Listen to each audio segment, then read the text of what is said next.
vemos que Saulo, después de su conversión, él estuvo en Damasco. En Damasco, después que se recuperó, que comió, descansó, inmediatamente comenzó a predicar. Pero dice la palabra de Dios que él trajo confusión a las personas y las personas entonces querían matarle.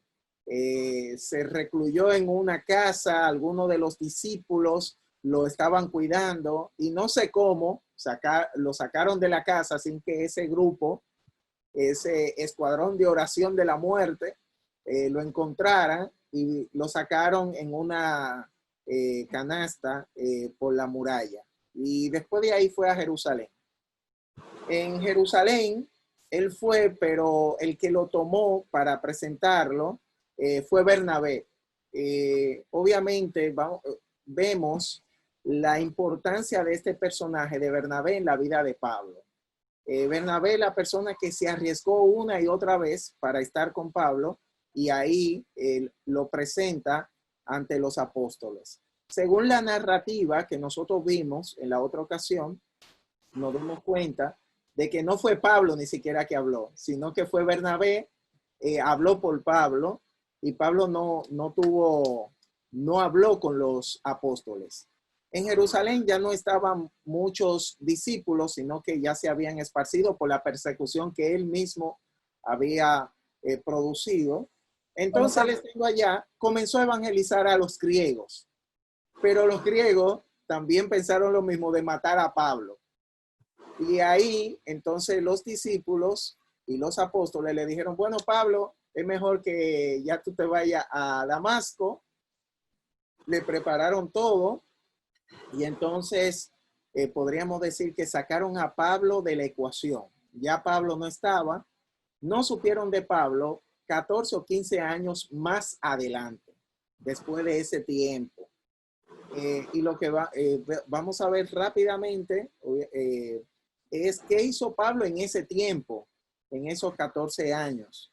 Vemos ahí de la parte de Gálatas, que él declara que lo que él sabe no fue ni carne ni sangre que le enseñó, y que él no consultó inmediatamente con personas para que le expliquen qué es lo que era el evangelio.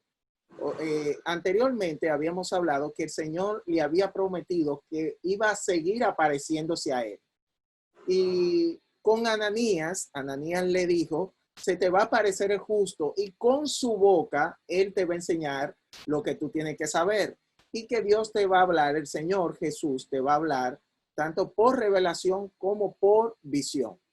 Y entonces él comenzó una carrera de lo que es el conocimiento. En esos 15 años o 14 años, Dios comenzó a trabajar de una manera especial y casi única a este hombre, Pablo. Así que él fue a Arabia, y en Arabia él duró, por los escritos nos damos cuenta que él duró 3 años en Arabia. Él estuvo 3 años en el desierto, que coincide con los 3 años que duró Jesús con sus discípulos. Así que en esos 3 años, él estando solo en el desierto, lo más seguro que las revelaciones que tuvo él, la gran mayoría de las revelaciones, porque tuvo revelaciones luego de Arabia, ahí el Señor se le aparece en el desierto. Y después él regresa a Damasco. Aquí vemos que él sigue expresando en Gálatas que el evangelio que él anuncia no se lo dio hombre alguno, sino que él lo aprendió directamente de Jesús. Jesús le reveló el evangelio. Ahí nos vamos a dar cuenta que hay una diferencia entre el evangelio que estaban manejando los apóstoles y ese evangelio que era revelado por Jesús. Así que vamos a encontrarnos con 2 evangelios, si se puede decir de alguna manera. Un evangelio ligado con las obras y con el judaísmo, y el evangelio de la gracia, que era el evangelio que Jesús le estaba enseñando a Pablo. Aquí vemos que ya pasado los 3 años, recuerden que él estuvo en el desierto, que él fue a Damasco, él de nuevo fue a Jerusalén y ahí se encontró con Pedro. Él fue con la disposición de ver a Pedro. Y entonces ahí se vio con Pedro y solamente había un apóstol, aparte de Pedro, que estaba ahí. Es muy importante este apóstol. Este apóstol es Jacobo, conocido como Santiago, el hermano de Jesús. Estos tres personajes son los personajes más importantes en las decisiones que se va a tomar cuando se haga la gran confrontación. Así que va a estar involucrado tanto Pablo, Pedro y de una manera principal también Jacobo. Así que eso fue el primer encuentro. Vemos que después que pasaron esos años y después que nació la iglesia de Antioquía, vemos que Bernabé de nuevo va a buscar a Pablo. Y entonces él va hacia allá, hacia Tarso, y se encuentra con Pablo. En ese tiempo, lo más seguro es que quizás los apóstoles no estaban muy interesados por Pablo, pero Bernabé sí había convivido de una manera más directa con Pablo y sabía que Pablo podía ayudar bastante en el ministerio de la iglesia de Antioquía. Y dice que él entonces duró un año en esa iglesia sirviendo, y el servicio que hicieron ambos, tanto Bernabé como Pablo, hizo que los cristianos, los discípulos, se han llamado por primera vez cristianos en Antioquía. Así que Antioquía, vamos a ver ahorita cómo nace Antioquía, pero vemos estas cosas. Va un grupo de profetas. Este grupo de profetas llega a Antioquía, ellos vienen de Jerusalén y llegan a Antioquía, y ellos entonces le hablan de una gran hambruna. Entre esos profetas está uno que se llama Ágabo, que entonces él tuvo la gran revelación de la gran hambruna que iba a haber, y marca en el tiempo de Claudio. Claudio es el emperador romano. Esto es para que la persona se ubique en el tiempo, cuándo fue que sucedió esa hambruna, y esa hambruna puede ser registrada a nivel histórico también. Entonces ellos se preparan, recogen, vamos a decir, suministros, ayudas, recursos para auxiliar a la iglesia de Jerusalén, y los que van para allá son Bernabé y Pablo. Así que vemos en otra ocasión, ya por tercera vez, que va Pablo a Jerusalén, y él habla que pasaron 14 años desde aquella vez que él fue, cuando se encontró con Pedro y cuando se encontró con Jacobo, Santiago, a esta ocasión. Él dice, subí pasado 14 años.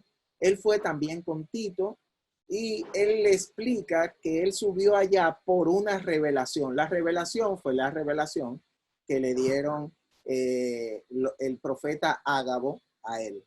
Y ahí sí estaban reunidos los apóstoles, y esto es un punto muy importante, y él expuso en privado a los que tenían reputación, es decir, a los apóstoles, acerca del evangelio que él predica entre los gentiles. Y ahí ellos escuchan por primera vez qué tipo de evangelio es que está llevando Pablo, y se denomina así como el evangelio de los gentiles. Comienza la parte de la revelación. Él comienza en ese encuentro que él estuvo con el Señor. Él dice, yo conozco un hombre que tuvo una revelación, una visión del Señor, que 14 años atrás fue arrebatado al cielo, y estando en el cielo fue arrebatado al paraíso. Allá él escuchó palabras inefables, y él está expresando lo mismo que Juan expresa en otras ocasiones. Él no entiende todas estas cosas que están pasando. Vamos un poquito rápido, y vemos que él expresa que estas cosas, esta revelación, él no quería hablar de eso. Y ustedes, él dice en el 11, ustedes me obligaron a hablar estos temas. Yo no quería hablar de estos temas porque yo no soy nadie. Él lo que quiere poner el punto principal, que es el mensaje que él está tratando. Y él mantuvo en silencio este tipo de revelaciones, cómo fue que él lo obtuvo, para que las personas no se glorifiquen en él. Inmediatamente después, no lo tengo aquí, ya yo decidí tratarlo en otro tema, él habla acerca del aguijón en la carne, que el Señor tuvo que tratar en ese tiempo y le puso un aguijón en la carne para que él no se salte sobremanera, como dice la palabra. Un punto importante, y es que tenemos que ver que Dios, cuando llama a sus siervos, él lo prepara. Y a veces la preparación es un tiempo es un tiempo amplio. Vemos que lo más probable que David, cuando fue ungido, tenía 15 años. Yo busqué en varias referencias y dicen lo mismo todo. Él tenía 15 años. Así que él a los 30 años llegó a ser rey. ¿Qué quiere decir esto? Que él ya tenía claro que iba a ser el rey de Israel, pero pasaron 15 años y ahí a cuando él llegó a ser el rey de Israel. Dios trabajó grandemente en la vida de David en esos 15 años. Pero también tenemos el caso de José. Dice que José, cuando fue vendido por sus hermanos, él tenía 17 años. Cuando él llegó a ser el segundo más poderoso de los egipcios, y él tenía 30. Así que vemos en el caso de David, de José, que José duró 13 años. Dios trabajó la vida de José. Fíjense que José tenía sueños de que sus hermanos y todos se postraban delante de él, pero el Señor quería trabajar ese corazón para que ese corazón no sea un corazón ingreído de que yo recibo revelaciones del Señor y todo el mundo se postra ante mí. Así que vemos que cuando ya él llega a ser ese poderoso, vemos el corazón de José perfectamente alineado con las cosas del Señor. Y vemos el caso de Moisés también, que Moisés se ve muy claro el llamado que él tiene ya cuando él mata al soldado, que tenía 40 años, y él duró, ya esto lo conocemos, 40 años en el desierto cuando el Señor le llama de nuevo. ¿Por qué pongo todo esto? Para que nosotros entendamos que aunque quizás ya el Señor ha puesto un peso en nuestra vida y en nuestro corazón con relación a un llamado, un ministerio, algo, Dios va a comenzar a trabajar la vida de cada cristiano para que esté preparado y adecuado para ejercer ese ministerio o ese llamado que él hizo. Y el Señor se va a tomar su tiempo. El Señor se va a tomar su tiempo. Así que, hermano, tengamos paciencia con el trabajo del Señor. Muy bien. Hice el resumen, traté de ser lo más rápido. Hay algunas cosas, obviamente, que la volé, pero yo quería que tuviéramos una idea porque está muy enlazado ya estas revelaciones que tuvo Pablo con relación al evangelio que le declara el Señor. Y ahora vamos a ver la confrontación. En algún momento ya se iban a encontrar estas dos realidades. Este evangelio que lo habían contaminado los apóstoles con el evangelio puro que estaba expresando Pablo a los gentiles, pero que también tenía que ver con los judíos. Esta confrontación iba a definir el mundo cristiano, como lo conocemos, pero era necesario estos choques. Y vamos a ver varios de estos puntos. Para esto tenemos que conocer ya ciertas historias, irnos un poquito hacia atrás, ver cómo el Señor ya estaba trabajando la vida de algunos personajes para que ellos no caigan en ese error. Vemos en el caso de Pedro que Pedro recibe una revelación de un lienzo que bajan animales y que el Señor le dice mata y come y él dice Señor es inmundo y le dice no llame inmundo a lo que yo he creado y una y otra vez, 3 veces, porque parece que Pedro entendía la tercera siempre. Así que Pedro entiende, después que se le hace el llamado, de ir hacia los gentiles, y obviamente era para que el concepto a los gentiles no le llames inmundo. El Señor tenía un propósito con los gentiles, el propósito que Pedro había olvidado. Pedro y todos los demás apóstoles y todos los demás judíos creyentes no le importaba qué es lo que estaba pasando con el mundo gentil. Y entonces el Señor tiene que trabajar, le da esta visión para trabajar la vida de Pedro. Alguien que lea, esto es ya cuando Pedro está predicando en la casa de Cornelio. Obviamente no vamos a leer todo el pasaje, ustedes después lo leen tranquilo en la casa. Bueno, todo el mundo está en su casa, pero saquen ese tiempo. Hechos 10, alguien que lea, Hechos 10, 45 y 46.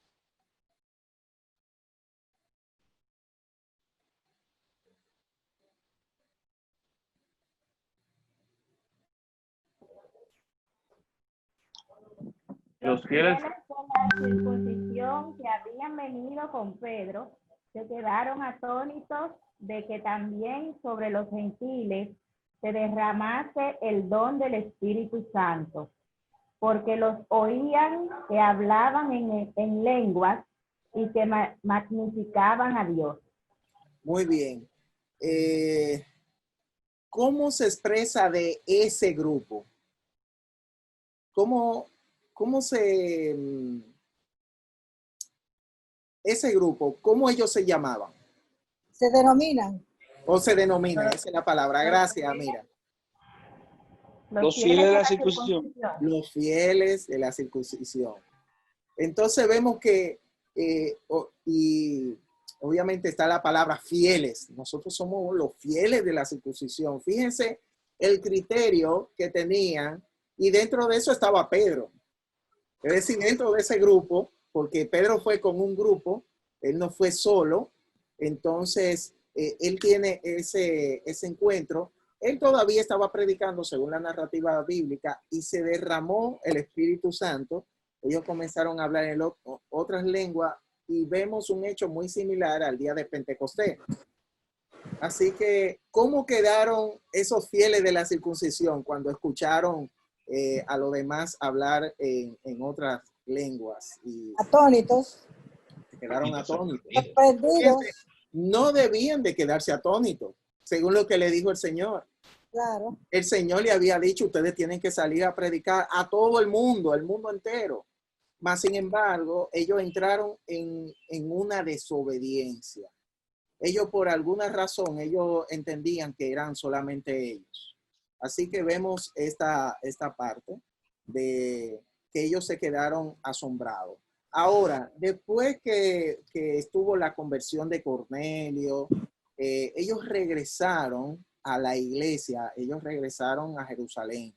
Alguien que lea Hechos 11, 1, 2 y 3. Oyeron los apóstoles y los hermanos que estaban en Judea, que también los gentiles habían recibido la palabra de Dios.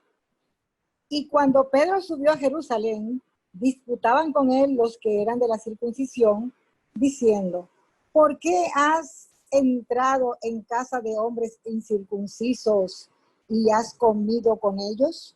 Oh, Dios mío, qué cosa, ¿eh? Qué tremendo, qué tremendo. Sí, qué tremendo. Aquí vemos que los apóstoles y los hermanos, porque recuerden que en esa ocasión habían apóstoles en la región de Judea. Ajá. Entonces ellos primero, antes de llegar a Jerusalén, ellos entran a la región. Es como tú entras a la región de Cibao para llegar a, no sé, Puerto Plata. Entonces ya ahí ellos contaron y vemos que ese grupo, ellos escucharon. No vemos mucha reacción de parte de ellos. Pero cuando Pedro llega a Jerusalén, ¿qué pasó?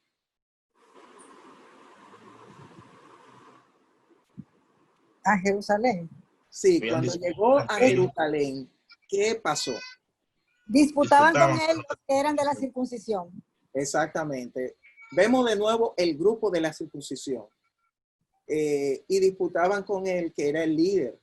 Oigan eso, es decir, tampoco había como un respeto con relación a la parte de Pedro. Pedro es el que está dando la información. Y entonces ellos comienzan a recriminarle a Pedro. ¿Qué ellos le estaban recriminando a Pedro? Que por qué habían entrado en casa de hombres incircuncisos y estaban comiendo con ellos.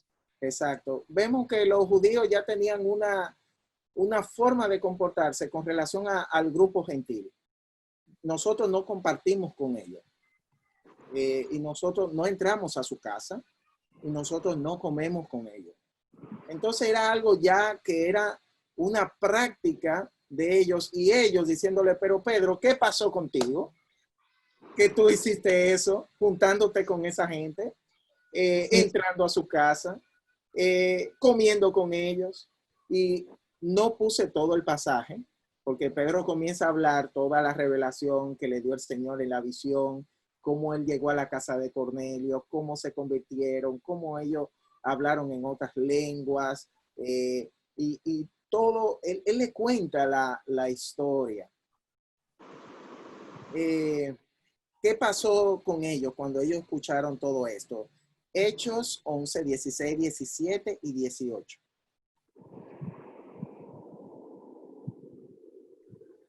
Señala a alguien porque se queda mucho tiempo. Sí, sí, Entonces, alguien, otra persona que se motive.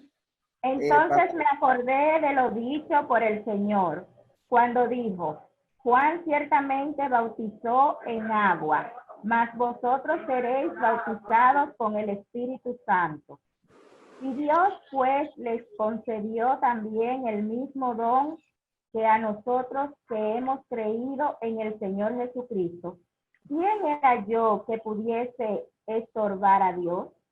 Entonces, oídas estas cosas, callaron y glorificaron a Dios diciendo, de manera que también a los gentiles ha dado Dios arrepentimiento para vida. Amén. ¿Qué pasó? Dice que Pedro recordó qué problema, Él, estas cosas él debía de tenerlo pendiente, más sin embargo, bueno, yo recuerdo que el Señor habló de estas cosas, del derramamiento del Espíritu Santo sobre toda carne. Cuando él contrasta la parte de Juan el Bautista con el tipo de bautismo que iba a tener Jesús, que era con fuego y en el Espíritu. Entonces vemos este contraste y que Pedro recuerda y entonces le cuenta a los demás, ya hemos hablado de eso quizás, pero ellos no lo tenían pendiente. Hay cosas, hermanos, que nosotros lo sabemos, no es que no se sabe, pero quizás nosotros no le estamos cumpliendo. La parte de la evangelización en nuestras iglesias, yo estoy hablando de una manera muy general, es casi inexistente. Y la parte del discipulado, muy pocas personas discipulan hoy en día. Son cosas que nosotros sabemos, pero ahí vemos que era algo que él sabía, pero él dice, bueno, recuerdo que el Señor habló de estas cosas. Cuando él habló de estas cosas, ¿cuál fue la reacción del grupo que estaba escuchando?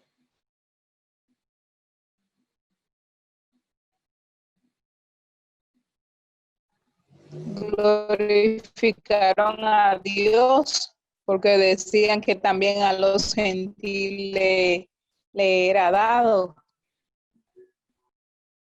Ok, aquí vemos que ellos dijeron, bueno, por lo menos llegaron a esa realidad. Sabemos que el Espíritu, los gentiles pueden recibir el Espíritu Santo. Pero vamos a ver cómo siguió la iglesia aún teniendo ese trabajo que Dios le estaba llevando un mensaje a la iglesia. Él estaba sacudiendo a la iglesia para que la iglesia asumiera otra postura. Pero vamos a ver qué postura asume la iglesia inmediatamente en el versículo siguiente, que es el 19.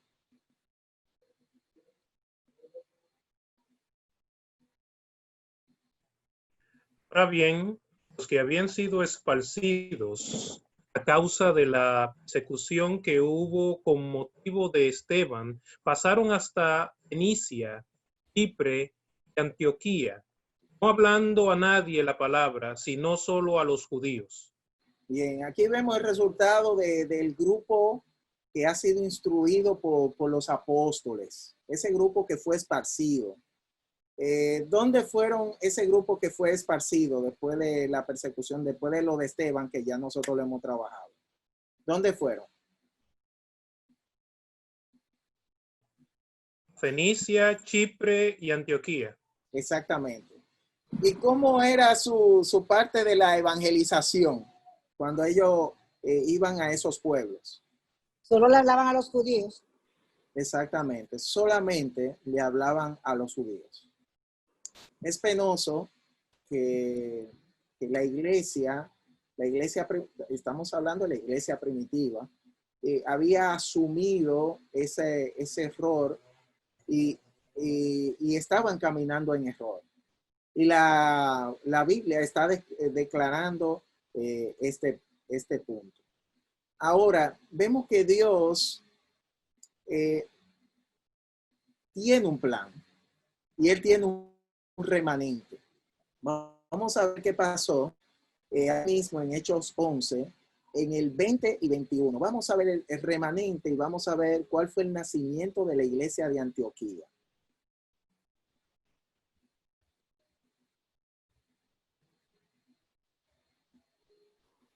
Pero había entre ellos unos varones de Chipre y de Cirene, los cuales, cuando entraron en Antioquía, hablaron también a los griegos, anunciando el evangelio del Señor Jesús.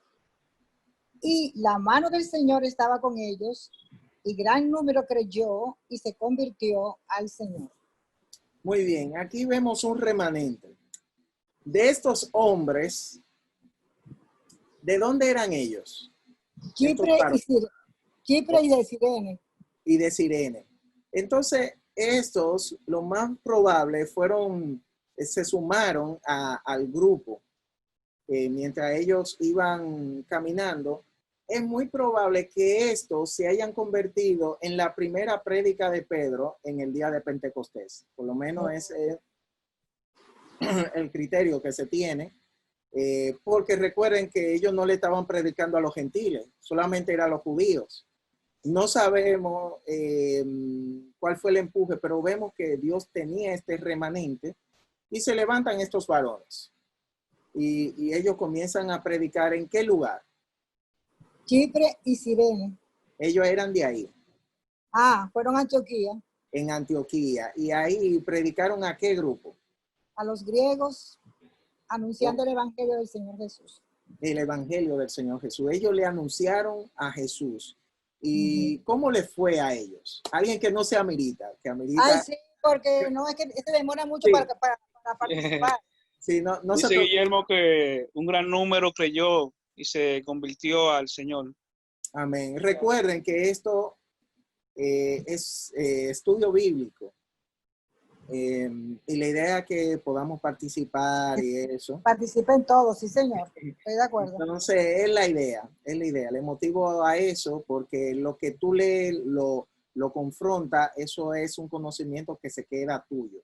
Ya eso se fija. Amén, amén, amén. Entonces, vemos que el Señor hace que vaya naciendo una iglesia, aunque los apóstoles y los discípulos y los judíos que ya eran cristianos no estaban en nada de eso. Vemos como el Señor levanta a un grupo desconocido totalmente, porque no se habla de nadie en específico, sino los varones de Chipre y de Cirene. Ellos comienzan y ya en Antioquía habían muchos griegos que eran cristianos. Ahora volvemos a este personaje que es Bernabé, que tiene que ver mucho con el nacimiento de la iglesia de Antioquía. Alguien que lea Hechos 11, 22 y 23. Llegó la noticia de estas cosas a oído de la iglesia que estaba en Jerusalén, y enviaron a Bernabé que fuese hasta Antioquía. Cuando llegó y vio la gracia de Dios, se regocijó y exhortó a todos a que con propósito de corazón permaneciesen fieles al Señor. Amén. Ok, llega la noticia. Hay un grupo de extraños, de otra región que no somos nosotros, que le está predicando a los griegos en Antioquía. Y le llega esa noticia al grupo de Jerusalén, donde están los apóstoles.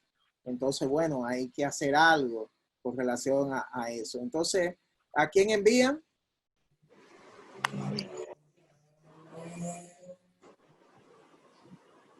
A Bernabé. Bernabé. A Bernabé. Fíjate que ellos no se involucraron en asuntos griegos. No fue un apóstol de los 12, aunque Bernabé, hay un pasaje bíblico que expresa que Bernabé era apóstol. No sé por qué aparece Bernabé como apóstol, pero aparece en la Biblia cuando se habla de Pablo y Bernabé. En una ocasión dice, porque los apóstoles, Pablo y Bernabé, y se nombran a ellos dos. Así que quizá por la cercanía que tenía Bernabé de los apóstoles, o el conocimiento, o quizás conoció a Jesús, no sabemos por qué, pero lo tenía como apóstol, pero no era de esos 12 apóstoles. Entonces no va ninguno de ellos. Ellos le dicen, bueno, vemos en Bernabé una persona, un conciliador. Bernabé era una persona que conciliaba y iba en los casos difíciles. Trabajaba con los grupos difíciles que no querían trabajar los demás. Trabajó con Pablo, trabajó con Marco, que lo desechó Pablo. Y vemos en este caso de los griegos, ellos no quieren quizás saber nada de los griegos, pero ellos ven en Bernabé una persona con esa flexibilidad con relación a esas cosas. Y le dicen, mira, averíguanos eso. Ve ahí, averigua todo ese problema. Entonces él ve, Bernabé y ve que verdaderamente... ¿Cómo es, Joel? Bernabé era como un apagafuego ahí. Sí, en ese tipo de Bernabé, casos. óyeme, las iglesias fueran diferentes si tuviéramos la actitud de Bernabé. Porque Bernabé va a rescatar al caído, va a los casos difíciles, se involucra. Es más, Bernabé se quedó en Antioquía. Él se quedó y le dio forma a la iglesia de Antioquía. Los demás no fueron a Antioquía. Vamos a ver en el momento que por fin van los apóstoles y qué pasa cuando van los apóstoles a Antioquía. Pero vemos esto en Antioquía y ahí se forma una de las iglesias más influyentes del mundo cristiano. Estudien detenidamente la iglesia de Antioquía. Sin la iglesia de Antioquía no iba a existir casi el Nuevo Testamento, porque es la iglesia que acoge a Pablo, que Bernabé después lo va a buscar, y entonces vemos todo ese crecimiento en la iglesia de Antioquía. Así que vemos ya dos iglesias fundadas, la iglesia de Jerusalén, obviamente estaba la iglesia de Judea, de toda la región de Judea, y vemos la iglesia de Antioquía. Ahora, hay un texto que es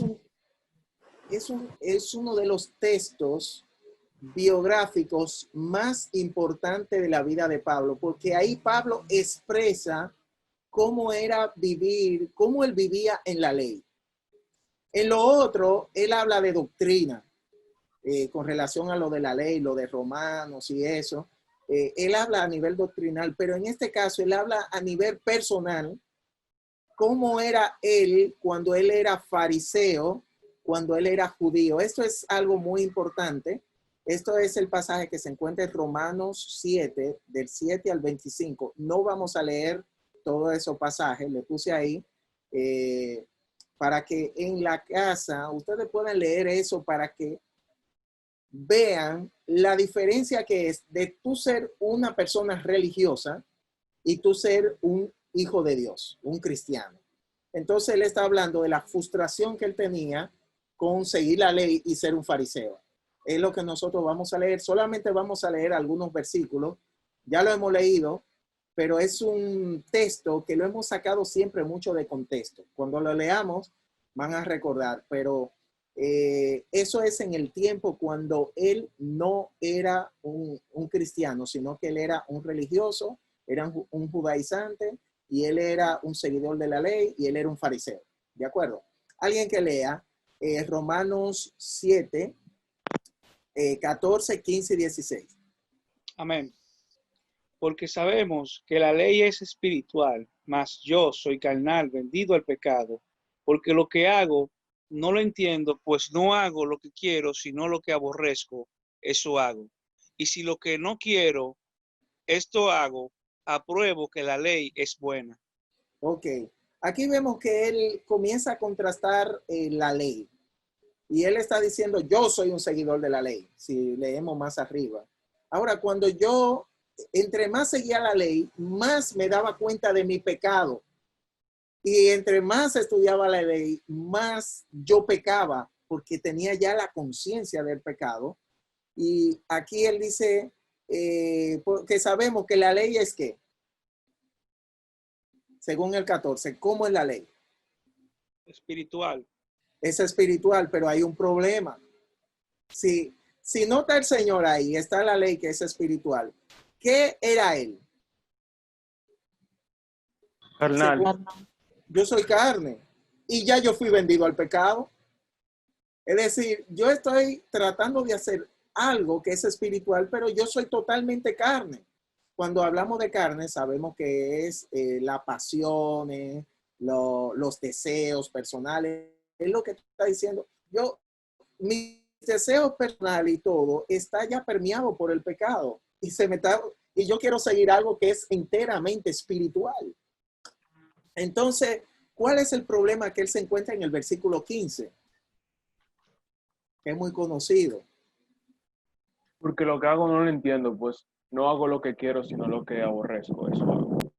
Ajá, aquí vemos que él dice, bueno, yo quiero hacer lo bueno. Pero al final, ¿qué él terminaba haciendo? Haciendo lo Lo que malo. no quería. Haciendo lo malo, lo que él no quería.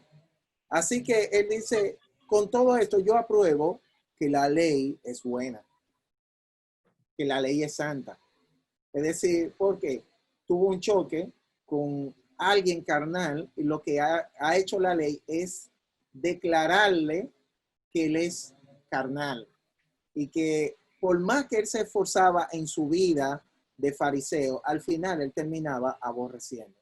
Fíjense que era una persona que dice, delante de los fariseos yo era irreprensible, pero es lo que él está hablando de su intimidad. En su intimidad él estaba frustrado, porque al final él terminaba haciendo las cosas que eran en contra de la ley. Alguien que lea 17, 18 y 19.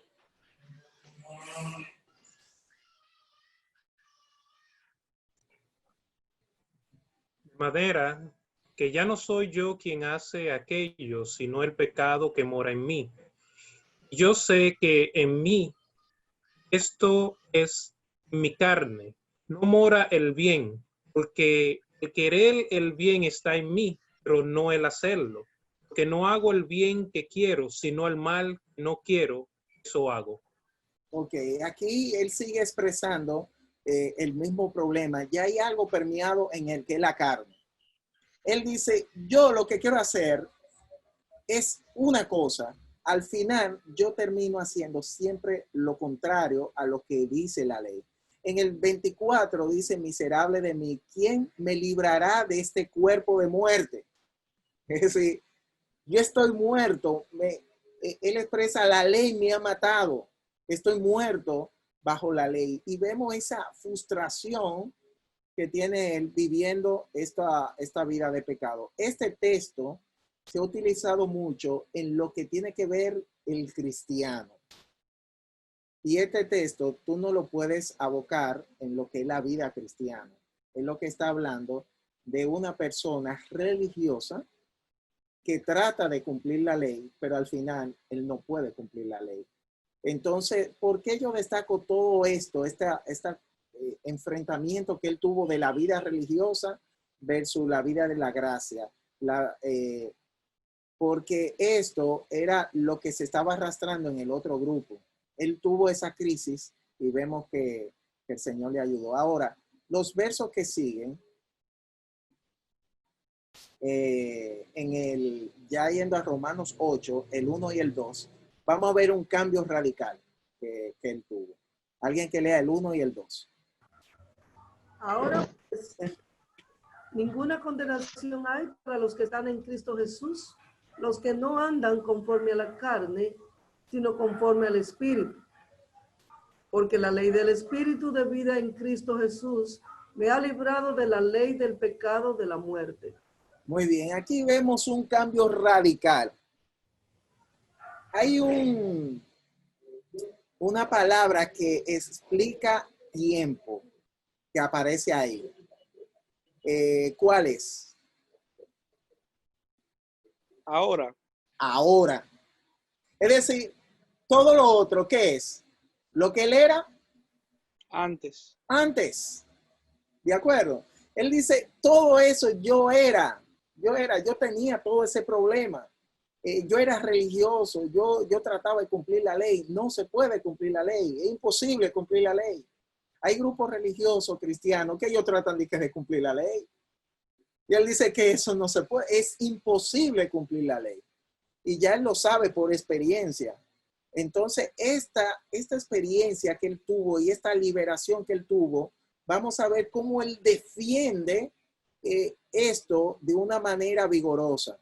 Él dice que ahora él está viviendo ¿cómo? ¿Qué es lo que él dejó y cómo él está viviendo? Conforme al Espíritu. Vamos a ver. En el 1. Conforme al Espíritu. Conforme al Espíritu. ¿Y él qué dejó atrás? La condenación. La carne. Ajá, la carne. Él dice, ya yo no ando. No ando. Obviamente no quiere decir que él no pecaba. Es lo que él dice, la carrera que él estaba llevando antes.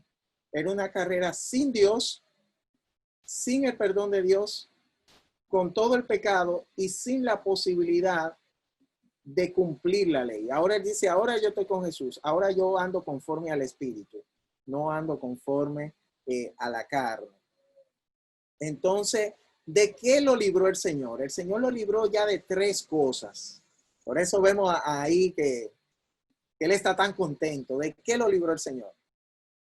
De la ley, del pecado y de la muerte. Hermanos, de la ley, del pecado y de la muerte. Todo cristiano es liberado de estas 3 cosas. De la ley, el pecado y de la muerte. Ahora, vemos que él tuvo problemas. Cuando él fue a predicar, una de las primeras cartas, después de la carta de Santiago, de Jacobo, que se llama así Santiago, fue la primera carta y fue la que se utilizó cuando el pueblo de Israel se fue a diferentes lugares. Tiene una característica de que él básicamente justifícame tu fe por las obras en el libro de Santiago. Ahora, el segundo libro que se piensa que se escribió fue Gálatas. Y vemos que cuando él escribe Gálatas, obviamente ya él había ido a Gálatas, él regresó años después. La gente de Gálatas lo habían cuidado muy bien y vemos que después que él llega, todo cambió. Fue todo un desastre. Ya lo odiaban. Antes lo amaban, ahora lo odian.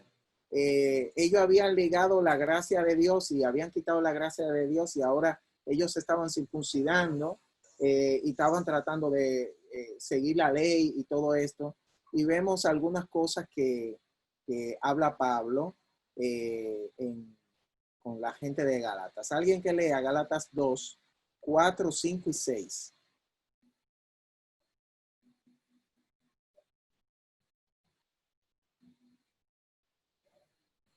Esto, a pesar de los falsos hermanos introducidos a escondidas, entraban para espiar nuestra libertad que tenemos en Cristo Jesús, para reducirnos a esclavitud, los cuales ni por un momento accedimos a someternos, para que la verdad del Evangelio permaneciese en vosotros. Pero de los que tenían reputación de ser algo, lo que hayan sido en otro tiempo, nada me importa. Dios no hace acepción de personas. A mí, pues, los de reputación nada nuevo me comunicaron. Muy bien, aquí vemos ¿Qué pasó después que él se fue de la iglesia de Gálatas? ¿Quiénes llegaron después? Falsos hermanos. Falsos hermanos. Ellos entraron como, dice ahí, a escondidas. A escondidas. Se liaron y ellos comenzaron a presentar todo esto. Dice que ellos espiaban la libertad que Cristo le había dado. Ese era el evangelio de la gracia. Y ahora ellos le presentaron la esclavitud. Es decir, ellos comenzaron a presentar la circuncisión y la ley a estos hermanos. Y los hermanos habían dicho que sí. Obviamente, entre todo eso, dijeron, Pablo no es ningún apóstol. Pablo no es ningún apóstol. Y cuando llega Pablo, lo tratan muy mal en Gálatas. Y entonces vemos muchas declaraciones que él hace. Pero vemos la actitud de Pablo con relación a ese punto en el 5. ¿Cuál es la posición de Pablo con relación a estas cosas de esclavitud?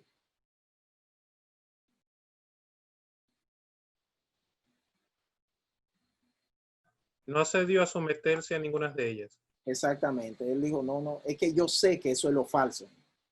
Eso no tiene que ver ya con el perdón de Dios ni con el evangelio. Y yo no voy a acceder. En esto es una declaración de yo voy a enfrentarlo directamente. Ese problema hay que enfrentarlo.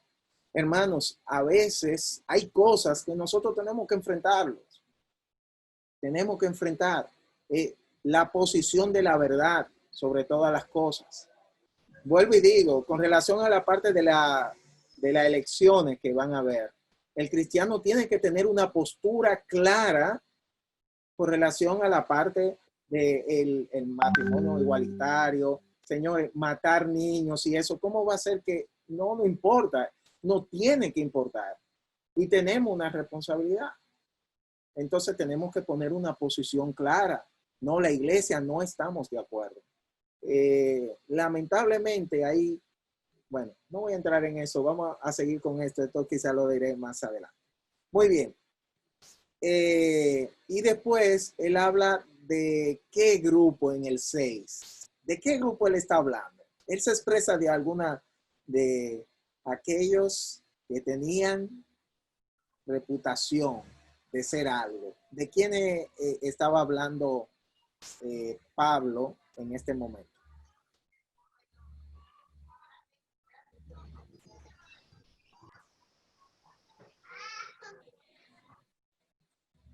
¿De qué grupo él está hablando? De los que tenían reputación de ser algo. Los De gentiles. los fariseos. No, O los apóstoles. Los apóstoles. Porque detrás de todo ese punto, aunque habían hermanos falsos y demás, él está diciendo también el problema lo tienen ellos. De eso que tienen algo de reputación. Entonces, y él expresa al final que lo que yo recibí, cuando yo fui con ellos, nada nuevo me contaron. No me contaron nada nuevo. Así que lo que yo estoy hablando, yo lo recibí enteramente del Señor. El Señor me lo dijo con su boca. Y no vino de una distorsión de algo que me dijeron los apóstoles. Él estaba haciendo una diferencia ahí, grandemente. Y él dice, Dios no hace acepción de personas. Me escogió a mí, que yo soy lo peor. Y ellos eran lo mejor, porque eran los apóstoles del Señor. Yo era el que atacaba a los apóstoles y a la iglesia. Y el Señor no le importó eso, sino que Él me aceptó, me escogió.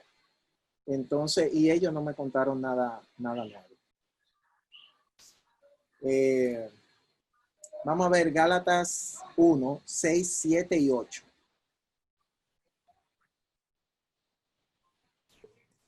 Estoy maravillado de que tan pronto os hayáis alejado del que os llamó por la gracia de Cristo para seguir un evangelio diferente.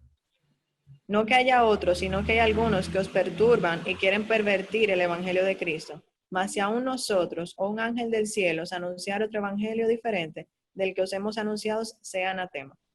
Ok. Aquí él expresa, ya sabemos, estoy maravillado. Esto no quiere decir que él estaba contento. Es una expresión de que yo me sorprendí cuando llegué y encontré esto, todo este cambio. Y él habla de que ellos habían dejado, se habían alejado de la gracia de Cristo. ¿Para qué? Según el 6. Seguir un evangelio diferente. Para seguir un evangelio diferente. Así que vemos dos evangelios que estaban en lucha por posicionarse en lo que es el mundo cristiano. Eso mismo pasó en Corintios, en la iglesia de Corinto. Ese mismo problema pasó en Corintios. Así que vemos que había una lucha entre, vamos a utilizar la palabra, entre evangelios. Había un tipo de evangelio que estaban llevando los demás apóstoles y aquellos también que engañaban, y otro evangelio que era el evangelio que le había enseñado Cristo. Entonces, él expresa, algunos os perturba y quieren pervertir el evangelio de Cristo. ¿Por qué? Porque eso era lo que había pasado. Ellos habían pervertido el evangelio que Cristo le enseñó. No sé si ustedes recuerdan cuando hablamos que Jesús estaba preocupado por ello y le dijo, tengan cuidado con 3 cosas. ¿Alguien recuerda esos 3 grupos que ellos debían de tener cuidado? De la levadura de los fariseos. Ajá. De los fariseos, de los saduceos y los de herodianos. herodianos. El Señor le dijo, miren, ustedes están trabajando en la obra, ustedes están involucrados en esto, en lo otro, pero tengan mucho cuidado porque he visto que ustedes han abrazado doctrinas de estos grupos y ellos no entendían. Bueno, ese problema, ellos no lo solucionaron. Eso había permeado. Y si hay una falsa doctrina, algo que yo entiendo más de la palabra, esto siempre va a generar una práctica errónea. Eso siempre será así. Tú tienes una interpretación mala de la Biblia a nivel doctrinal, esto va a generar una práctica equivocada. Así que vemos que se había pervertido el evangelio de Cristo y él expresa, más si alguno de nosotros o algún ángel del cielo anuncia otro evangelio, sea llamado como Anatema. Anatemas. ¿Que alguien entiende qué significa eso? Maldito. Maldito.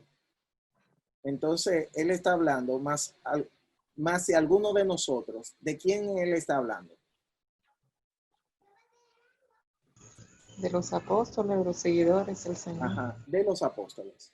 Él está expresando los 2 mensajeros, porque apóstol significa los enviados directamente de Jesús. Y los ángeles, los enviados de Dios. Los 2 enviados que en ese tiempo eran los más importantes. Él dice, si te aparece un ángel del cielo o te aparece un apóstol y te está hablando un evangelio diferente, sea maldito. Así que vemos que Pablo comienza a enfrentar, comienza a confrontar de una manera directa esta parte de lo que tiene que ver este evangelio que ya era un evangelio pervertido. En el 2 vemos que se hace un encuentro. Puede ser que sea la discusión más importante del Nuevo Testamento. Vemos 2 personas que fueron instruidas por el Señor. Uno fue comisionado para la parte de la iglesia y otro que dice el Señor que fue un instrumento escogido desde antes de su nacimiento, que es Pablo. Aquí Pedro va a Antioquía. Por fin Pedro visita Antioquía. Vamos a ver qué sucedió en Antioquía. Alguien que lea Gálatas 11, 12 y 13. Amén. Pero cuando Pedro vino a Antioquía, le reprendí cara a cara, porque era de condenar. Pues antes que viniese alguno de parte de Jacobo, comía con los gentiles, pero después que vinieron, se retraían y se apartaban, porque tenía miedo de los de la circuncisión. Y en su simulación participaban también los otros judíos, de tal manera que aún Bernabé fue también arrastrado por la hipocresía de ellos. Señores, lo que estamos viendo aquí es la amenaza más grande que tuvo el mundo cristiano, y fue en la edad más temprana, cuando se está formando las iglesias. Había algo que se tenía que enfrentar. Aquí vemos que Pedro llega a Antioquía. ¿Cómo se expresa Pablo? Digamos en el 11.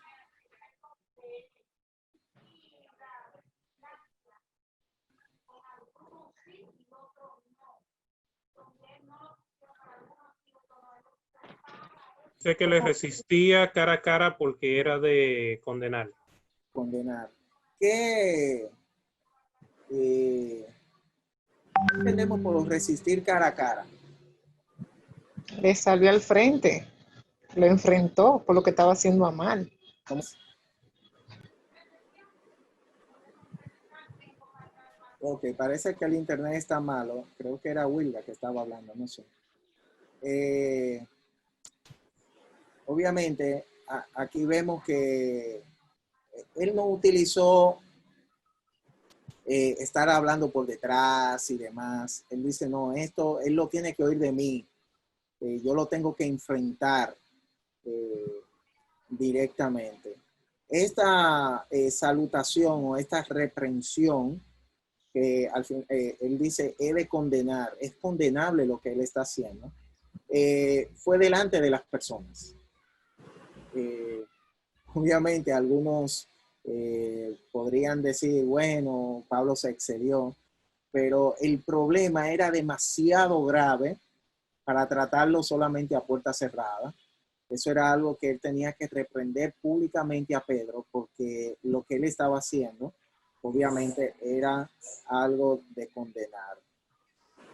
¿Qué fue lo que pasó? Se habla de un grupo. ¿De qué grupo se habla en el versículo 12? El grupo que vinieron de parte de Jacobo. Exactamente. ¿Quién era Jacobo? El hermano del Señor. El hermano de Jesús, conocido también como Santiago. Es decir, llegó el grupo que estaba animado, preparadito. Cuando llegaron ellos, fíjense que Jacobo llegó a ser el anciano principal de Jerusalén. Jacobo llegó a tener inclusive mucho más influencia que Pedro en su momento. Y vemos que cuando llega ese grupo, ya Pedro estaba allá. Pedro estaba normal. Y todo lo demás estaban bien hasta que llegó ese grupo. Entonces, ¿qué pasó cuando llegó ese grupo?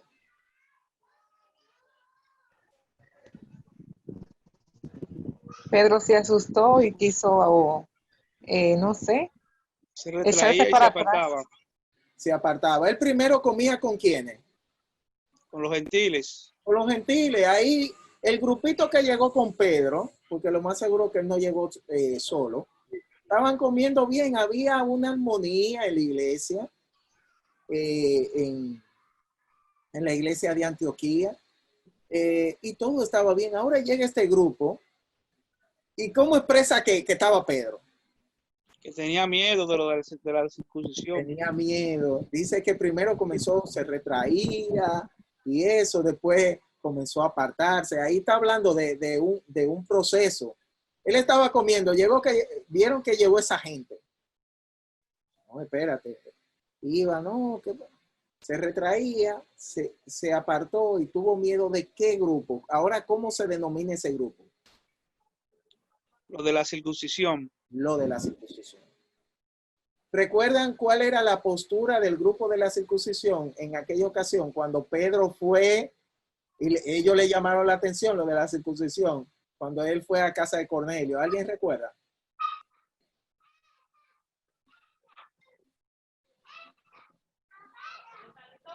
Le Ellos dijeron, le decían que por qué se sentaba a comer con los gentiles. exacto, ¿por qué tú entraste a la casa de los gentiles? ¿Por qué tú te juntaste con ellos? ¿Por qué tú comes con ellos? Esa era la posición, hermanos. Esa era la posición. Entonces, eso mismo, ya Pedro no sanó eso en la iglesia de Jerusalén. Eso se quedó en la iglesia de Jerusalén. El Señor le mostró que sí, los gentiles tienen el Espíritu Santo, pueden recibir al Señor. Todo muy bien, todo muy bien. Ahora, vamos a decir así, a mí no me importa. Ellos siguieron exactamente igual, en la misma posición. Y Pedro, cuando ve a esto, entonces se retrae y se aparta. ¿Qué pasó con toda la iglesia o con un grupo? Él nombra un grupo y una persona. ¿Qué pasó con ellos en el 13?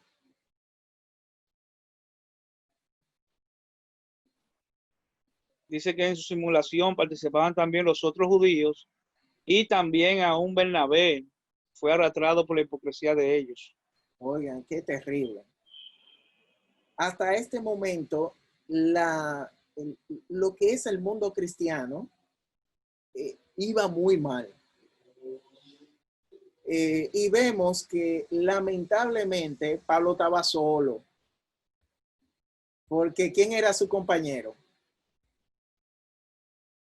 Bernabé. Bernabé era un siervo de Dios, que lo dice la palabra de Dios.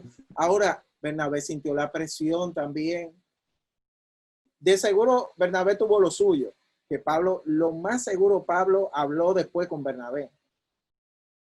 Y él dice que la actitud de Bernabé y de los judíos era una posición hipócrita. Porque antes no había problema de estar comiendo con los gentiles. Ahora es un problema. ¿Cómo es eso? ¿Qué es lo que hay en tu corazón? ¿Qué es lo que tú estás siguiendo? ¿Qué engaño tú tienes en tu corazón? Entonces en eso estaban participando todos los judíos de nuevo. Y vemos esta postura. Alguien que lea el 14 y el 16.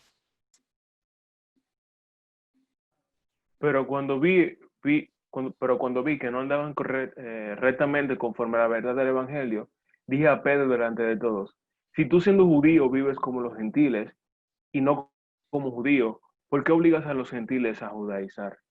Sabiendo que el hombre no es justificado por las obras de la ley, sino por la fe de Jesucristo. Nosotros también hemos creído en Jesucristo para ser justificados por la fe de Cristo y no por las obras de la ley, por cuanto por las obras de la ley nadie será justificado. Amén, amén. Aquí vemos, Pablo, entendemos por qué el Señor duró todo ese tiempo preparando a Pablo. En el mundo cristiano solamente había una persona defendiendo el evangelio puro de la gracia de Cristo. No había otro. Por lo tanto, Pablo vieron cómo él entendió, vieron cómo el Señor le puso su aguijón en la carne, cómo el Señor le mostró el cielo, cómo el Señor le mostró el paraíso, cómo el Señor le explicó todas las verdades. Duró 3 años en el desierto aprendiendo del Señor. El Señor de seguro siguió apareciéndose a él y enseñándole cosas a Pablo para que Pablo tenga esa claridad y de no doblar en ningún punto. Y mi pregunta es, ¿quién era Pedro para la iglesia cristiana?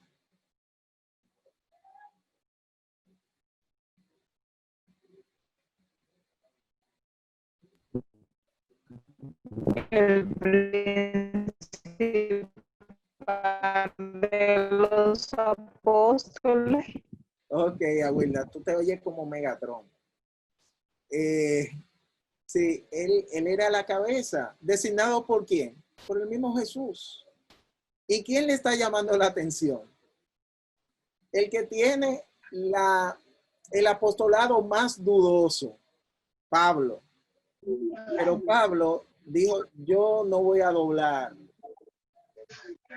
No voy a estar ni negociando esto. Tú lo hiciste mal, yo te lo voy a decir y delante de todo el mundo. Que tú no trabajaste correctamente. Al final, ¿qué es lo que él habla acerca de lo de la ley?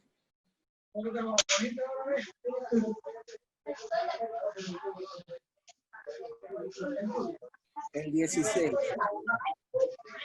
Que el hombre no es que el hombre No no es justificado por la justificado por las gracia, obras de la ley. por las obras. exactamente, el hombre nunca se va a justificar por las obras de la ley, sino como Por la fe en Jesucristo. amén. Ahí él le aclaró, es Jesucristo lo importante. Está obligando a la persona Por favor, el micrófono, que no estén hablando, que no se escucha bien a Guillermo. Sí, alguien tiene el micrófono abierto. Ok. Entonces, él, aunque no lo decía con la boca, porque no se ve que Pedro está con la boca diciendo, pero todos los hechos es de repudio hacia los gentiles. Yo te repudio porque tú no has hecho la conversión de gentil a judaizante. Tú no te has circuncidado. Tú no has hecho esa parte de purificación. Para mí es importante. Tú no estás observando la ley. Entonces vemos que aunque él no lo decía, no era necesario que lo diga. Ya la gente entendía su comportamiento con un desprecio hacia los demás cristianos, gentiles, que habían en ese momento. 18, 19, 20 y 21.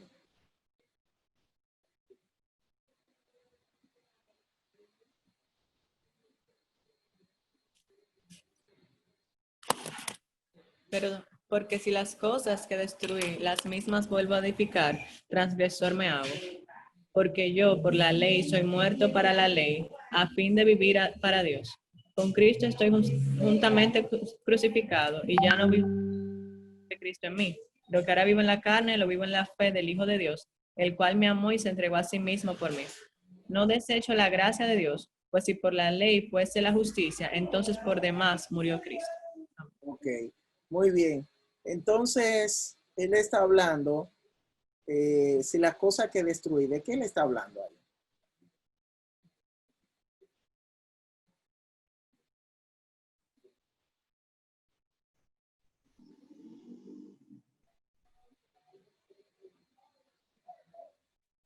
Guillermo, me imagino que la ley del pecado. Las obras. Bueno, podría ser las obras, pero por lo menos pienso que es otra cosa. Podría ser, ¿de acuerdo? O en el contexto se puede referir a la ley, a la obediencia a la ley. Exacto. Eso es algo que ya no es. Eso es algo que se destruyó. Ya Cristo murió, pagó la ley que nunca pudimos cumplir. Así que el sistema de la ley, como de justificación, que obviamente él expresa muy bien en Romano, eso lo hizo Dios para que nosotros entendiéramos que éramos pecadores. La ley me lleva a entender que soy pecador y eso me lleva a Cristo. Así que él dice que es un ayo. Así que esas cosas ya fueron destruidas. Eso es lo que él está expresando. Pedro, no podemos seguir con algo que se destruyó. Si yo lo vuelvo a edificar de nuevo, todo el concepto de la ley, ¿en qué me convierto? En un transgresor. En un transgresor. Obviamente esto es una palabra jurídica. No tuve tiempo de investigarlo, pero sí te puedo decir que es una palabra jurídica que se está hablando acá. Sí, significa el que viola la ley. El que viola. Él está violando. Podríamos decir un culpable. Ajá. Yo vuelvo y fallo. Me vuelvo un culpable delante de Dios porque estoy levantando algo que ya Dios destruyó, un sistema que ya es probado que no funciona. No funciona para la justificación. Obviamente sirve la ley para declarar el pecado del hombre. él dice, por la ley soy muerto, ya yo morí. ¿Para qué? Para vivir con quién? Para vivir en Cristo.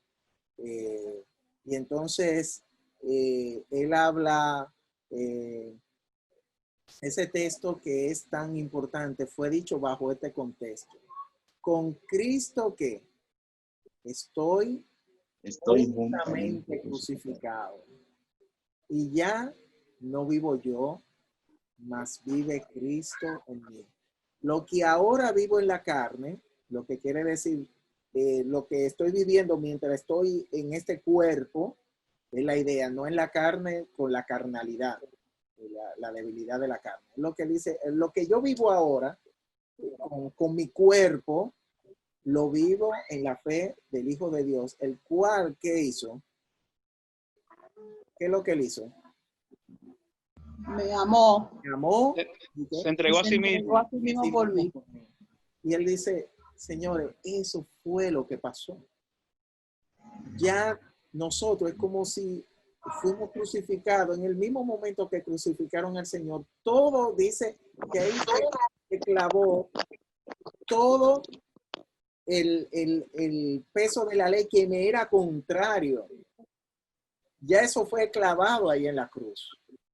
Ya el Señor lo crucificó. Ahí yo fui crucificado con el Señor porque todo el viejo hombre, todo mi pecado se crucificó ahí juntamente. Ahora el Señor vivió.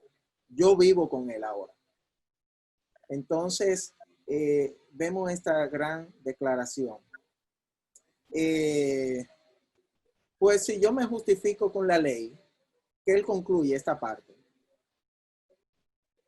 Por lo demás murió Cristo. Es decir, la Hermano, muerte murió de Cristo. Cristo no tiene ningún sentido si yo me puedo justificar a través de la ley. Hermanos, por razones de tiempo, no es que hemos concluido, ¿no? Este es el primer enfrentamiento.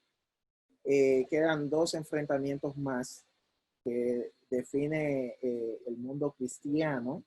Así que vamos a continuar para el próximo domingo. Espero que podamos estar. Y aquí vemos esta gran crisis, un hombre contra el mundo cristiano completo que estaba equivocado. Un solo hombre en lo correcto y todo el mundo estaba equivocado.